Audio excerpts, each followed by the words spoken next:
ಮತ್ತೊಮ್ಮೆ ನಾಳೆ ರಾಜ್ಯಕ್ಕೆ ಪ್ರಧಾನಿ ಮೋದಿ ಆಗಮಿಸ್ತಾ ಇದ್ದಾರೆ. ಪ್ರಧಾನಿ ಮೋದಿ ಅವರನ್ನ ನಾಳೆ ರಾಜ್ಯಕ್ಕೆ ಕರೆತರಲು ತೀರ್ಮಾನಿಸಿದ್ದಾರೆ ಬಿಜೆಪಿ ಮತ್ತು ಜೆಡಿಎಸ್ ನಾಯಕರು. ಮತ್ತೊಂದು ಬೃಹತ್ ಸಮಾವೇಶಕ್ಕೆ ಸಜ್ಜಾಗ್ತಾ ಇದೆ ಕರ್ನಾಟಕ. ಮೋದಿ ಅವರ ಮತ ಬೇಟೆಗೆ ಈ ಬಾರಿ ಮತ್ತೆ ರಾಜ್ಯ ಸಜ್ಜಾಗ್ತಾ ಇದೆ. ಮೈಸೂರಿಗೆ ಬಂದಿದ್ರು, ಮಂಗಳೂರಲ್ಲಿ ರೋಡ್ ಶೋ ಮಾಡಿದ್ರು. ಇದೀಗ ಮತ್ತೆ ಪ್ರಧಾನಿ ಮೋದಿ ಕರ್ನಾಟಕಕ್ಕೆ ಭೇಟಿಯನ್ನು ಕೊಡ್ತಾ ಇರುವಂತಹ ಸುದ್ದಿ ಸಿಗ್ತಾ ಇದೆ. ನಾಳೆ ರಾಜ್ಯಕ್ಕೆ ಮತ್ತೆ ಮೋದಿ ಆಗಮನ.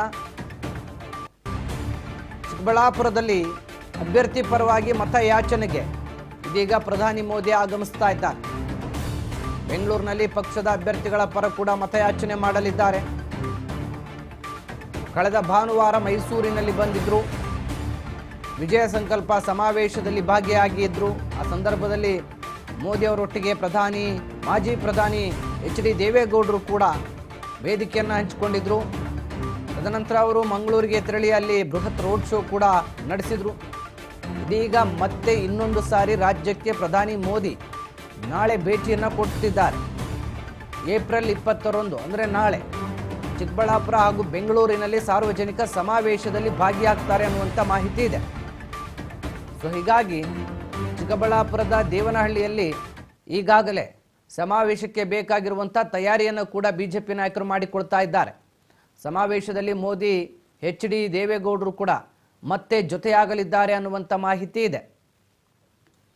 ಈಗಾಗಲೇ ಮೈಸೂರಿನಲ್ಲಿ ನಡೆದಂಥ ಸಮಾವೇಶದಲ್ಲಿ ಪ್ರಧಾನಿ ಮೋದಿ ಅವರ ಜೊತೆ ಮಾಜಿ ಪ್ರಧಾನಿ ಎಚ್ ಡಿ ದೇವೇಗೌಡರು ವೇದಿಕೆಯನ್ನು ಹಂಚಿಕೊಂಡ್ರು. ತದನಂತರ ಈಗ ಮತ್ತೆ ನಾಳೆ ನಡೀತಕ್ಕಂಥ ಕಾರ್ಯಕ್ರಮದಲ್ಲೂ ಕೂಡ ಮಾಜಿ ಪ್ರಧಾನಿ ಎಚ್ ಡಿ ದೇವೇಗೌಡರು ವೇದಿಕೆಯನ್ನು ಹಂಚಿಕೊಳ್ಳಲಿದ್ದಾರೆ ಮೋದಿ ಅವರೊಟ್ಟಿಗೆ ಅನ್ನುವಂಥ ಮಾಹಿತಿ ಇದೆ. ಹಳೆ ಮೈಸೂರು ಭಾಗ ಅಂತ ಬಂದಾಗ ಜೆಡಿಎಸ್ ವರಿಷ್ಠರು ಅಲ್ಲಿದ್ದರೇ ಒಂದಷ್ಟು ಮತಗಳಿಗೂ ಕೂಡ ಶಕ್ತಿ ತುಂಬಿದಂಗೆ ಆಗುತ್ತೆ. ಸೊ ಈ ನಿಟ್ಟಿನಲ್ಲಿ ನಾಳೆ ಚಿಕ್ಕಬಳ್ಳಾಪುರದಲ್ಲಿ ಡಾಕ್ಟರ್ ಕೆ ಸುಧಾಕರ್ ಪರ ಮತಯಾಚನೆಯನ್ನು ಪ್ರಧಾನಿ ಮೋದಿ ಮಾಡಲಿದ್ದಾರೆ. ಅದಾದ ಬಳಿಕ ಬೆಂಗಳೂರಲ್ಲಿ ಒಂದು ಕಾರ್ಯಕ್ರಮ ಕೂಡ ಆಯೋಜನೆ ಮಾಡಲಾಗಿದೆ. ಇವಾಗ ಹೆಚ್ಚಿನ ಡೀಟೇಲ್ಸನ್ನು ಕೊಡ್ತಾ ಹೋಗ್ತಾರೆ ನನ್ನ ಸಹೋದ್ಯೋಗಿ ರೇಣುಕಾ. ಈಗ ಫೋನ್ ಸಂಪರ್ಕದಲ್ಲಿ ಜಾಯ್ನ್ ಆಗ್ತಾ ಇದ್ದಾರೆ. ರೇಣುಕಾ, ಮೊನ್ನೆ ತಾನೇ ಅಂದರೆ ಕಳೆದ ಭಾನುವಾರ ರಾಜ್ಯಕ್ಕೆ ಪ್ರಧಾನಿ ಮೋದಿ ಅವರು ಬಂದು ಮೈಸೂರಲ್ಲಿ ಮತ್ತು ಮಂಗಳೂರಲ್ಲಿ ಒಂದು ರೀತಿಯ ಹವಾ ಕ್ರಿಯೇಟ್ ಮಾಡಿ ಹೋದರು. ಈಗ ಮತ್ತೊಂದು ಸರಿ ನಾಳೆ ಭೇಟಿ ಕೊಡ್ತಾ ಇದ್ದಾರೆ. ಯಾವ ರೀತಿ ಇದೆ ಪ್ಲಾನ್ ಎಲ್ಲ? ವಿಜಯ ಭಾಸ್ಕರ್, ಲೋಕಸಭಾ ಚುನಾವಣೆಗೆ ಏನು ಕೆಲವೇ ದಿನಗಳಷ್ಟೇ ಬಾಕಿ ಇದೆ. ಈ ಒಂದು ಹಿನ್ನೆಲೆಯಲ್ಲಿ ಮೈತ್ರಿ ನಾಯಕರು ಈಗಾಗಲೇ ಪ್ರಧಾನಿ ಮೋದಿ ಅವರನ್ನು 2 ಬಾರಿ ರಾಜ್ಯಕ್ಕೆ ಕರೆಸಿ ಒಂದು ಚುನಾವಣಾ ಪ್ರಚಾರ ಕೂಡ ನಡೆಸಿದ್ದಾರೆ. ಅದೇ ರೀತಿಯಾಗಿ ಮೊನ್ನೆ ಅಷ್ಟೇ ಇನ್ನು ಮೈಸೂರು ಮತ್ತು ಮಂಗಳೂರು ಸೇರಿದಂತೆ ಹಲವೆಡೆ ಒಂದು ರೋಡ್ ಶೋ ಮೂಲಕ, ಸಮಾವೇಶಗಳ ಮೂಲಕ ಒಂದಿಷ್ಟು ಜನರ ಮತವನ್ನು ಸೆಳೆಯುವ ಪ್ರಯತ್ನ ಕೂಡ ಒಂದು ಬಿಜೆಪಿ ನಾಯಕರು ಮಾಡಿದ್ರು. ಅದೇ ರೀತಿಯಾದ ಬೆಂಗಳೂರು ಕ್ಷೇತ್ರದಲ್ಲಿ ಬೆಂಗಳೂರು ದಕ್ಷಿಣ ಇರ್ಬೋದು, ಬೆಂಗಳೂರು ಉತ್ತರ, ಬೆಂಗಳೂರು ಗ್ರಾಮಾಂತರ, ಅದೇ ರೀತಿ ಬೆಂಗಳೂರು ಕೇಂದ್ರ ಸೇರಿದಂತೆ ಇನ್ನು ಹಲವೆಡೆ ಒಂದು ಮತದಾರರ ಮನೆ ಸೆಳೆಯಲು ಇದೇ 20 ಪ್ರಧಾನಿ ಮೋದಿ ಅವರು ಮತ್ತೆ ರಾಜ್ಯಕ್ಕೆ ಭೇಟಿ ಕೊಡಲಿದ್ದಾರೆ. ಮೊದಲಿಗೆ ಚಿಕ್ಕಬಳ್ಳಾಪುರದಲ್ಲಿ ಒಂದು ರೋಡ್ ಶೋ ನಡೆಸ್ತಾರೆ. ಅದಾದ ನಂತರ ಒಂದು ಬೃಹತ್ತರ ಸಮಾವೇಶ ಕೂಡ ನಡೆಸ್ತಾರೆ. ಬಳಿಕ ಅಲ್ಲಿಗೆ ಮತ್ತೆ ಸಂಜೆ ಬೆಂಗಳೂರಿನ ಅರಮನೆ ಮೈದಾನದಲ್ಲಿ ಕೂಡ ಒಂದು ಸಮಾವೇಶ ನಡೆಸಲಿದ್ದಾರೆ. ಈ ಒಂದು ಕಾರ್ಯಕ್ರಮದಲ್ಲಿ 4 ಲೋಕಸಭಾ ಕ್ಷೇತ್ರದ ಎಲ್ಲ ಕಾರ್ಯಕರ್ತರು ಇರ್ತಾರೆ, ಮತ್ತೆ 4 ಕ್ಷೇತ್ರದ ಅಭ್ಯರ್ಥಿಗಳು ಸಹ ಭಾಗಿಯಾಗಿರ್ತಾರೆ. ಇದೇ ಒಂದು ಸಂದರ್ಭದಲ್ಲಿ ಜೆಡಿಎಸ್ ನಾಯಕರು ಕೂಡ ಭಾಗಿಯಾಗಿರ್ತಾರೆ. ಅದೇ ರೀತಿಯಾದಂತಹ ಮಾಜಿ ಪ್ರಧಾನಿಯಾದಂತಹ ದೇವೇಗೌಡರು ಕೂಡ ಈ ಒಂದು ಕಾರ್ಯಕ್ರಮದಲ್ಲಿ ಭಾಗಿಯಾಗಿದ್ದಾರೆ ಅಂತ ಮಾಹಿತಿ ಇದೆ.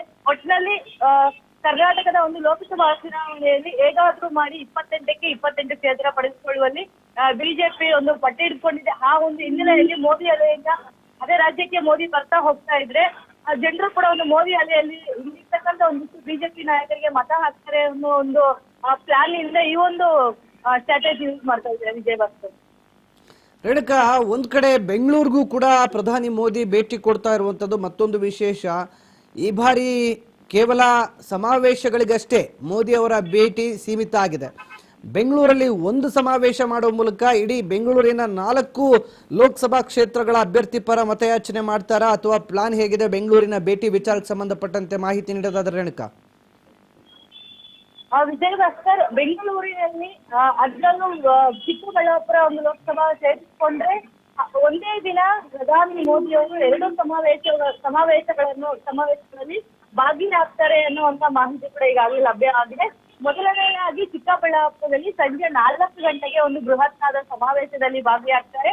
ಅಲ್ಲಿರ್ತಕ್ಕಂತ ಒಂದಿಷ್ಟು ಮತದಾರರ ಜೊತೆ ಮಾತಾಡ್ತಾರೆ. ಅದ್ರ ಜೊತೆಗೆ ಮತ್ತೆ ಅಭ್ಯರ್ಥಿಗಳ ಒಂದಿಷ್ಟಿಗೆ ಅಲ್ಲಿರ್ತಕ್ಕಂತ ಒಂದಿಷ್ಟು ಮುಖಂಡರ ಜೊತೆಗೆ ಒಂದಿಷ್ಟು ಸಭೆ ಕೂಡ ಮಾಡ್ತಾರೆ ಅನ್ನೋಷ್ಟು ಮಾಹಿತಿ ಕೂಡ ಇದೆ. ಮತ್ತೆ ಅಂದೇ ಸಂಜೆ 6 ಗಂಟೆಗೆ ಬೆಂಗಳೂರಿನ ಅರಮನೆ ಮೈದಾನದಲ್ಲಿ ಕೂಡ ಒಂದು ಸಮಾವೇಶವನ್ನು ಕೂಡ ಏರ್ಪಡಿಸಲಾಗಿದೆ. ಈ ಒಂದು ಸಮಾವೇಶದಲ್ಲಿ ಬೆಂಗಳೂರಿನ ಇರ್ತಕ್ಕಂಥ 4 ಲೋಕಸಭಾ ಕ್ಷೇತ್ರದ ನಾಯಕರು, ಕಾರ್ಯಕರ್ತರು, ಅದೇ ರೀತಿಯಾದಂತಹ ಎಲ್ಲ ಒಂದು ಜನಸಾಮಾನ್ಯರು ಕೂಡ ಈ ಒಂದು ಸಮಾವೇಶದಲ್ಲಿ ಭಾಗಿಯಾಗಲಿದ್ದಾರೆ. ವಿಜಯ್, ಥ್ಯಾಂಕ್ ಯು ರೇಣುಕಾ ತಮ್ಮೆಲ್ಲ ಮಾಹಿತಿಗಾಗಿ. ಈಗಾಗಲೇ ಚಿಕ್ಕಬಳ್ಳಾಪುರ ಮತ್ತು ಬೆಂಗಳೂರಿನಲ್ಲಿ 2 ಸಮಾವೇಶಗಳನ್ನು ಆಯೋಜನೆ ಮಾಡಿರುವಂಥ BJP ನಾಯಕರು ಪ್ರಧಾನಿ ಮೋದಿಯವರ ಆಗಮನದಿಂದ ಮತ್ತೊಮ್ಮೆ ರಾಜ್ಯದಲ್ಲಿ ಕಾರ್ಯಕರ್ತರಲ್ಲಿ ಮತ್ತು ಜನಸಾಮಾನ್ಯರಲ್ಲಿ ಮೋದಿಯ ಅಲೆಯನ್ನು ಹೆಚ್ಚಿಸುವಂಥ ಪ್ರಯತ್ನಕ್ಕೆ ಮುಂದಾಗ್ತಾ ಇದ್ದಾರೆ. ಪದೇ ಪದೇ ಮೋದಿಯವರು ರಾಜ್ಯಕ್ಕೆ ಬರೋದು ಹೋಗೋದು ಇದ್ದರೆ ಜನರಲ್ಲಿ ಒಂದಷ್ಟು ಮೋದಿಯವರ ಹೆಸರಿನಲ್ಲಿ ಬರ್ತಕ್ಕಂಥ ಮತಗಳಿಕೆಗೆ ಇದೀಗ ಪ್ಲಾನನ್ನು ರೂಪಿಸಲಾಗಿರುವಂಥ